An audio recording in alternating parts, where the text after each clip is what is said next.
Welcome back, guys. Today we are testing the crossbow against a Lego helicopter. It's just an old piece of Lego I had laying around, so it doesn't matter if it gets sharp. Crossbow's locked up, loaded, ready to go. If you don't know what it is, this is a EK Archery Cobra system. It's an 80-pound draw.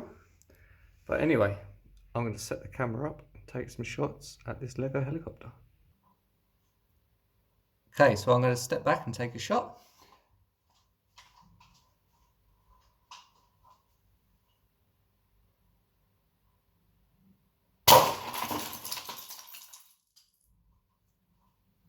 Oh my god, that exploded like nobody's business.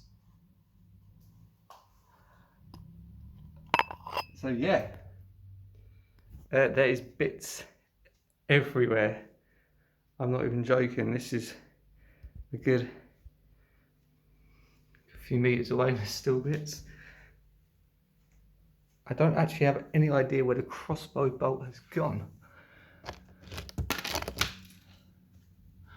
Oh, so the crossbow bolt went all the way through, which is quite worrying because there's a box here, 2 pieces of thick wood, a pillow, a jumper, and it still went through. So yeah, helicopters do not phase well against crossbow. So I hope you liked that video, and be sure to leave a comment if you'd like me to shoot anything else. Subscribe, and I'll see you in my next video.